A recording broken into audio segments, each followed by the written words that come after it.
SV6 news కు స్వాగతం. ముందుగా హెడ్లైన్స్.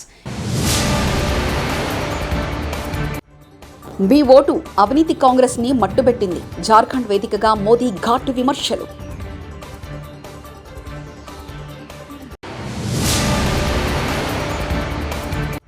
రేపు తెలంగాణకు రాహుల్ గాంధీ.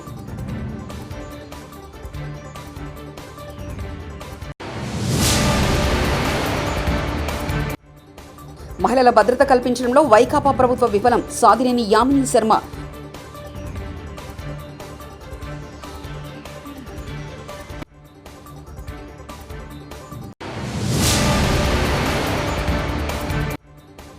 మీ బిడ్డ భూములు ఇచ్చేవాడే కానీ లాక్కునేవాడు కాదు. చంద్రబాబు మోసపూరిత మాటలు నమ్మకండి. సీఎం జగన్.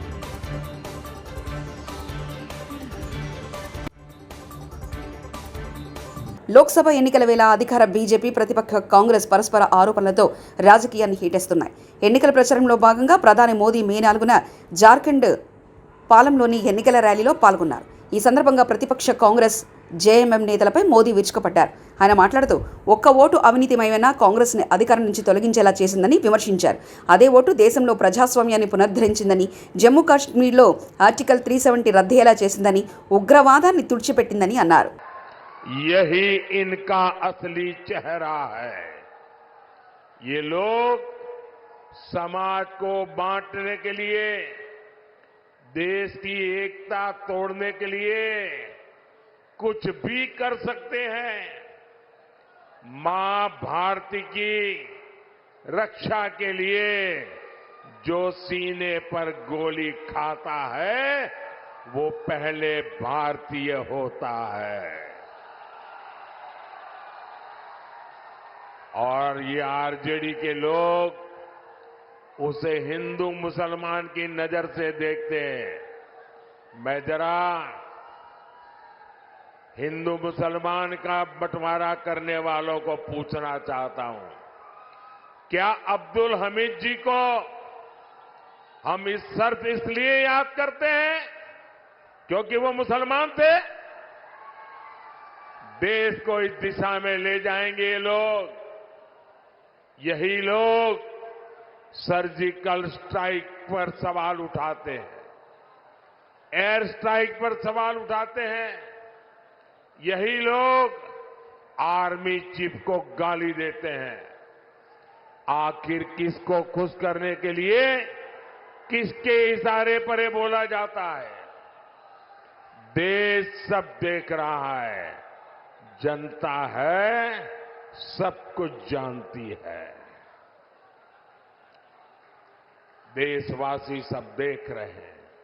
साथियों, आरजेडी का इतिहास सामाजिक न्याय का मुखौटा लगाकर हमेशा तुष्टीकरण करने का रहा है. जब गोधरा में कार सेवकों को जिंदा जलाया गया था, तब रेल मंत्री ये शाहजादे के बेटे थे जो सजा काट रहे हैं. తెలంగాణలో లోక్సభ ఎన్నికలకు మరో వారం రోజుల సమయం మాత్రమే ఉంది. దీంతో కాంగ్రెస్ పార్టీ ప్రచార జోరును మరింత పెంచింది. కాంగ్రెస్ అధిష్టాన పెద్దలతో ఎన్నికల ప్రచారాన్ని నిర్వహించేలా ప్రణాళికలు రూపొందించింది. ఇందులో భాగంగా కాంగ్రెస్ అగ్రనేత రాహుల్ గాంధీ, ప్రియాంక గాంధీలు తెలంగాణకు రానున్నారు. ఎన్నికలు దగ్గర పడుతున్న నేపథ్యంలో 2 సార్లు రాష్ట్రంలో రాహుల్ ఎన్నికల ప్రచారం నిర్వహించేలా కాంగ్రెస్ షెడ్యూల్ రూపొందించింది. లోక్సభ ఎన్నికలు దగ్గర పడుతున్న వేళ అభ్యర్థులు వినూత్నంగా ప్రచారం నిర్వహిస్తున్నారు. హైదరాబాద్ పార్లమెంట్ ఎంపీ అభ్యర్థి ఎంఐఎం అధినేత అసదుద్దీన్ ఓవైసీ కూడా నియోజకవర్గంలో విస్తృతంగా పర్యటిస్తున్నారు. ప్రచారంలో భాగంగా ఆయన మే 4న ముసారాంబాగ్లో కలియదిరిగారు. స్థానికులతో మాట్లాడుతూ వారి సమస్యలు తెలుసుకుంటూ ముందుకు సాగుతుండగా ఆసక్తికరమైన సన్నివేశం జరిగింది. ఆయన తన పర్యటనలో భాగంగా ఆంజనేయ స్వామి గుడి పక్క నుంచి వెళ్తున్నారు. చంద్రబాబు ల్యాండ్ టైటిలింగ్ యాక్ట్ని తెలుసా? దీని అర్థం భూముల మీద సంపూర్ణ హక్కులకు రైతులకు ఉండేలా చేసిన చట్టం పేరే ల్యాండ్ టైటిలింగ్ యాక్ట్. రాబోయే రోజుల్లో ఈ చట్టం గొప్ప సంస్కరణ అవుతుంది. ఈ రోజుల్లో భూ వివాదాలు పెరిగి రైతన్న కోట్ల చుట్టూ, అధికార చుట్టూ తిరగాల్సి వస్తుంది. మీ బిడ్డ రాబోయే రోజుల్లో ఏ రైతన్న ఇబ్బంది పడకుండా ఉండేందుకు వారికి సంపూర్ణ హక్కులు కల్పిస్తూ, భూ వివాదం ఉంటే ప్రభుత్వమే గ్యారంటీ ఇస్తూ వివాదం లేకుండా చేసే సంస్కరణ తీసుకురావాలని, ఎటువంటి వివాదం లేని టైటిల్ ప్రతి ఒక్కరికి ఇవ్వాలని మీ బిడ్డ లక్ష్యమంటూ జగన్ చెప్పుకొచ్చారు. దాన్నే ల్యాండ్ టైటిలింగ్ యాక్ట్ అంటారు. చంద్రబాబు ఫస్ట్ అది తెలుసుకో అని అడుగుతా ఉన్నా. ఈ ల్యాండ్ టైటిలింగ్ యాక్ట్ అన్నది రాబోయే రోజుల్లో ఒక పెద్ద సంస్కరణ అవుతుంది. ఎందుకంటే ఈరోజు ఏ భూమి ఎక్కడ కొనాలనుకున్నా కూడా ఆ భూములన్నిటిలో కూడా ఈరోజు వివాదాలు ఉన్నాయి. ఆ భూముల్లో ఎక్స్టెంట్ అన్నా తక్కువ ఉంటుంది, సబ్ డివిజన్ అన్నా జరగకపోయి ఉంటుంది, సర్వేలన్నా జరగకపోయి ఉంటాయి, రికార్డులన్నీ అప్డేట్ కాకపోయి ఉంటాయి. వీటి అన్నిటి వల్ల భూ వివాదాలు పెరిగి ఇవాళ రైతన్నలు ప్రజలు అందరూ కూడా కోర్టుల చుట్టూ తిరిగే కార్యక్రమం, అధికారుల చుట్టూ తిరిగే కార్యక్రమం జరుగుతూ ఉంది. మీ బిడ్డ రాబోయే రోజుల్లో చేయాలనుకునే సంస్కరణ ఏమిటి అంటే ఏ రైతన్నా కూడా ఏ ఒక్కరైనా కూడా వాళ్ళ భూముల కోసము ఎవరి చుట్టూ తిరగాల్సిన పని ఉండకూడదు. ఏ కోర్టుకు వివాదాలకు సంబంధించిన ఏ కోర్టుకు వెళ్లాల్సిన పరిస్థితి ఆ భూముల మీద వాళ్ళకు సంపూర్ణ హక్కులు వాళ్లకు కల్పిస్తూ ఆ భూముల మీద ఏదైనా వివాదం ఉంటే ఆ వివాదాన్ని గవర్నమెంట్ గ్యారంటీ ఇస్తూ వివాదం లేదు ఈ భూములు అని చెప్పే ఒక సంస్కరణ తీసుకుని రావాలని మీ బిడ్డ ఆలోచన. టైటిల్ ఇన్సూరెన్స్ కూడా చేసి ఎటువంటి వివాదము లేని టైటిల్స్ ప్రతి ఒక్కరి దగ్గర ఉండాలి అనేదే మీ బిడ్డ లక్ష్యం. కానీ ఇది జరగాలి అని అంటే రాష్ట్ర వ్యాప్తంగా జరుగుతూ ఉన్న సర్వే పూర్తి కావాలి. ఈరోజు మీ బిడ్డ 100 సంవత్సరాల క్రిందట జరిగిన సర్వేను మళ్ళీ మీ బిడ్డ ప్రతి ఎకరాను కూడా సర్వే చేయిస్తూ ఉన్నాడు రైతుల కోసం. ప్రతి రైతన్న దగ్గర ప్రతి ఒక్కరి దగ్గర వాళ్ళ భూములకు సంబంధించిన పక్కా రికార్డులు ఉంటాయి. సర్వే చేసిన భూమి ఉంటుంది, సరిహద్దులు పాతిన భూములు ఉంటాయి, రికార్డ్స్ అన్ని అప్డేట్ అయిన భూములు ఉంటాయి, సబ్ డివిజన్ జరిగిన భూములన్నీ కూడా పూర్తి హక్కులతో ఆ రైతన్నులకు ఆ పేదలకు వాళ్ళందరికీ కూడా వాళ్ళ దగ్గర ఉంటాయి. అటువంటి పరిస్థితిలో ఆ పరిస్థితి వచ్చిన తర్వాత ఈ ల్యాండ్ టైటిలింగ్ యాక్ట్ తీసుకొని వచ్చి ఏ స్థాయిలోకి తీసుకొని పోతామోనంటే ఆ భూములకన్నిటికీ వివాదాలు ఏదైనా వస్తే ప్రభుత్వం గ్యారంటీ అని చెప్పే పరిస్థితిలోకి తోడుగా ఉండే కార్యక్రమమే ఈ ల్యాండ్ టైటిలింగ్ యాక్ట్ అన్నది. వైకాపా పాలనలో మహిళలకు శాంతి భద్రతలు కరువయ్యాయని భాజపా నాయకురాలు సాధినేని యామిని శర్మ విమర్శించారు. విజయవాడలోని భాజపా కార్యాలయంలో కూటమి నేతలతో ఆమె ప్రత్యేక సమావేశం నిర్వహించారు. సీఎం నివాసానికి సమీపంలో అఘాయిత్యాలు జరుగుతున్నా నిందితులపై కఠిన చర్యలు తీసుకోలేదని మండిపడ్డారు. వైకాపా ప్రభుత్వం యువతను డ్రగ్స్ గంజాయికి బానిసలను చేసిందని ఆమె ధ్వజమెత్తారు. మహిళలను లైంగికంగా వేధించడం గురించి మనం డైరెక్ట్ గానే చూస్తున్నాము. కంప్లైంట్లు వస్తున్నాయి. అసెంబ్లీలో కానీ మీడియా కానీ సోషల్ మీడియాలో కానీ ఎక్కడైనా సరే విపరీతమైనటువంటి బూతులతో ఇళ్లలో ఉండేటటువంటి భార్యలతో సహా బూతు మాటలతోటి మానసికంగా ఈ వైసీపీ నాయకులు కార్యకర్తలు చేస్తున్నారు. మరి వాళ్ళందరికీ కొమ్ము కాస్తుంది పోలీసులు కాదా? నిజంగానే ఈ రాష్ట్రంలో రూల్ ఆఫ్ లా అనేది ఉంటే, చట్టం అందరికీ సమానం అని అనుకుంటే, తప్పు చేసిన వాడు వైసీపీ కార్యకర్త అయినా ఇంకే పార్టీ కార్యకర్త అయినా ఇన్ దట్ కేసు ఈ రాష్ట్రంలో ఎవడు తప్పు చేసినా సరే వాడిని లాక్కొని వెళ్ళి ఇప్పటికే ఉన్నటువంటి నిర్భయ కానీ పోక్సో కానీ లేదా ఇంకే చట్టమైనా సరే ఉన్న వాటిల్లో ఎందుకు మీరు పెట్టి శిక్షించలేకపోతున్నారు? అంటే మీకు దీన్ని బట్టి అర్థం కావట్లేదా? చిత్తశుద్ధి ఏమాత్రం లేదు అని అక్కా చెల్లి అవ్వ బామ్మ అని అనుకుంటూ కబుర్లు చెప్తే సరిపోదండి ముఖ్యమంత్రి గారు. ఒక పక్క మేం పాలించే దయన్న 7 సార్లు గెలిచి ఒక్కసారి ఓడిపోతే ఒక అమ్మాయి చేతిలో ఓడిపోయావని హేళనగా మాట్లాడుతున్నావు. కడియం శ్రీహరి నువ్వు 14.5 సంవత్సరాలు మంత్రిగా ఉండి కూడా 3 సార్లు ఓడిపోతావు కదా అని మండిపడ్డారు. తండ్రిదేమో కులం కల్తీ అయితే కూతురిది డబల్ ధమాకా, కులం మరియు మతం రెండూ కల్తీ. ఒక ఉద్యమకారుడు సుధీర్ కుమార్ గారిని గెలిపించుకుందామా? ఒక దళిత ద్రోహి నమ్మక ద్రోహి నమ్మించి గొంతు కోసి గుంటనక్క కడియం శ్రీహరి కూతురు కడియం కావ్యకు ఓటేద్దామని ప్రజలందరూ ఆలోచించాల్సిందిగా కోరుతున్నానన్నారు. 14 సంవత్సరాలుగా మంత్రిగా ఉండి ఎంపీగా ఎమ్మెల్సీగా ఎమ్మెల్యేగా ఉండి చేయలేదంట. ఇప్పుడు అభివృద్ధి కోసం కాంగ్రెస్ పార్టీలో వెళ్ళిండట. అలాంటప్పుడు 10 సంవత్సరాలుగా అధికారంలో లేకున్నా కాంగ్రెస్ జెండా విడవని కార్యకర్తలు నాయకులు ఎంతో మంది ఉన్నారు. వారందరినీ తొక్కి ఎలా ఎంపీ టికెట్ నీ కూతురికి తెచ్చుకున్నావు? అందరూ కేసీఆర్ గారిని మెచ్చుకొని దేవుడని డబ్బుల విషయం కూడా మాట్లాడి పార్టీ ఫండ్ విషయంలో కూడా ఎక్కువ కావాలి, ఎందుకంటే సర్వేలో బీఆర్ఎస్ పార్టీ మంచిగా లేదు, ఎక్కువ కావాలని కూడా అడుక్కోవడం జరిగింది. అంతకుముందు ఎమ్మెల్యే అప్పుడు కూడా ఇచ్చిన సంగతి తెలుసు. అక్కడ తీసుకున్నాడో లేదో తెల్లారంగా కేసీఆర్ గారిని విమర్శిస్తూ ఒక లేఖ రాసి గతంలో జరిగిన ఒప్పందం ప్రకారమే కాంగ్రెస్తో లేదా రేవంత్ రెడ్డితో జరిగిన ఒప్పందంలో భాగంగా ఇటు మూట తీసుకున్నాడు, మళ్ళీ ఆ మూటకు సిద్ధమైపోయిండు. మనం కొన్ని యూట్యూబ్ ఛానల్లో చూసినాం.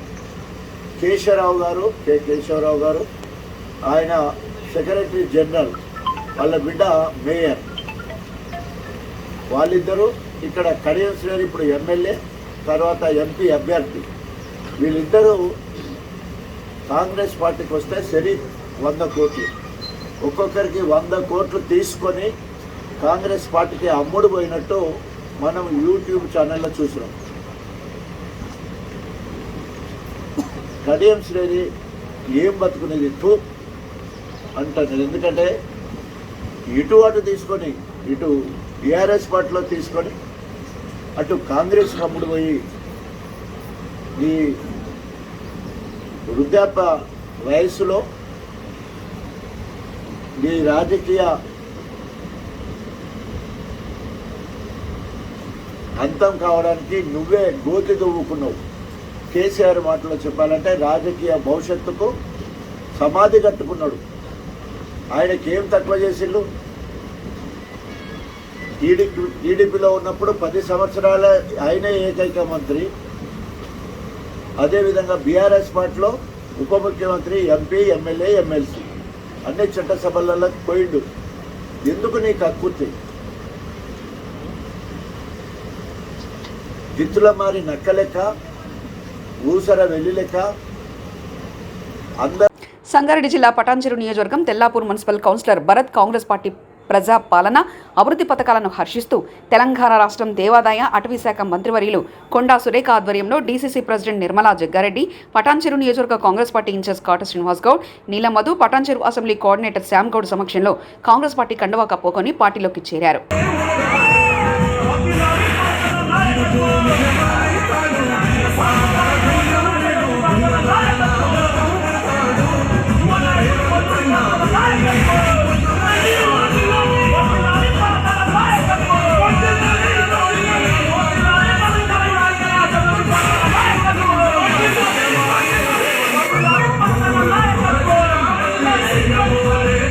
ప్రచారం పోరెత్తుతా ఉంది. మరి మన పార్లమెంట్ ప్రత్యేకమైంది, మెదక్ పార్లమెంట్. ఇక్కడ ఇందిరాగాంధీ లాంటి మహానేతలు నిలబడి ప్రధానమంత్రి స్థానంలో కూర్చున్నటువంటి వ్యక్తి ఇందిరాగాంధీ గారు. ఆమె ఉన్నప్పుడు మెదక్ను ఎంతో అభివృద్ధి చేసిన విషయం మనందరికీ కూడా తెలుసు. ఆ తర్వాత మన ఇక్కడ ఏదైనా అభివృద్ధి జరిగిందంటే కేవలం రాజశేఖర రెడ్డి గారు ఉన్నప్పుడు మాత్రమే జరిగింది తప్పితే ఏ ఒక్కరు కూడా ఈ పార్లమెంటును కానీ ఈ నియోజకవర్గాలను కానీ పట్టించుకోలేదని చెప్పి నేను గంటా పదంగా చెప్పగలను. దాదాపుగా 25 సంవత్సరాల నుంచి కూడా ఇక్కడ కాంగ్రెస్ పార్లమెంట్ అభ్యర్థి గెలవకపోవడం కూడా ఒకందుకు ఇక్కడ అభివృద్ధి వెనుకబడడానికి కారణమని నేను చెప్పగలను. మరి ఈ నియోజకవర్గంలో గడిచిన పరిపాలన చేసినటువంటి ముఖ్యమంత్రి ఉన్నాడు, 9.5 సంవత్సరాలు మంత్రిగా చేసినటువంటి హరీష్ రావు గారు ఉన్నారు. అయినా కూడా ఇక్కడ పేదల సమస్యలు అయితే తీరలేదు.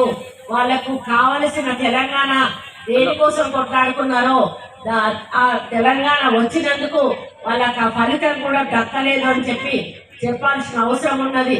మరి తెలంగాణ సోనియమ్మ ఇచ్చింది మీలాంటి మరి పేదల బతుకులు బాగుపడాలి, పిల్లలకు ఉద్యోగాలు రావాలి, నీళ్లు రావాలి, మరి మనకు అభివృద్ధి జరగాలి అని ఆమె తెలంగాణ ఇస్తే మరి మనకు మాత్రం ₹1 అభివృద్ధి జరగలేదు. కానీ మరి టీఆర్ఎస్ ప్రభుత్వంలో ఉన్న ఎమ్మెల్యేలు, ఎంపీలు, మంత్రులు, సీఎం గారు కుటుంబ సభ్యులు మాత్రం కోట్లాది రూపాయలకు పడగలెత్తి మరి డబ్బులు ఏం చేసుకోవాలో తెలియక ఈ రోజు ఎన్నికలలో మళ్ళా గుమ్మరిస్తూ ఈ ఎంపీ ఎలక్షన్లలో బీఆర్ఎస్ పార్టీ ఎంపీలను గెలిపించి బీజేపీకి తాకట్టు పెట్టి బిడ్డను విడిపించుకోవడానికి ప్రయత్నం చేస్తున్న విషయాన్ని ఈ సందర్భంగా నేను విజ్ఞప్తి చేస్తా ఉన్నాను.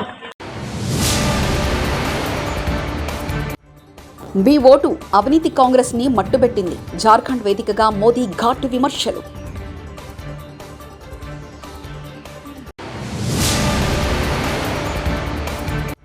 రేపు తెలంగాణకు రాహుల్ గాంధీ.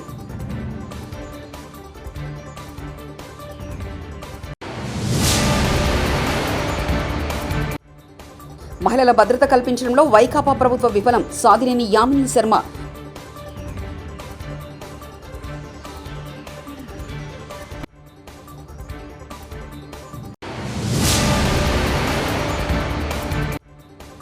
మీ బిడ్డ భూములు ఇచ్చేవాడే కానీ లాక్కునేవాడు కాదు. చంద్రబాబు మోసపూరిత మాటలు నమ్మకండి. సీఎం జగన్.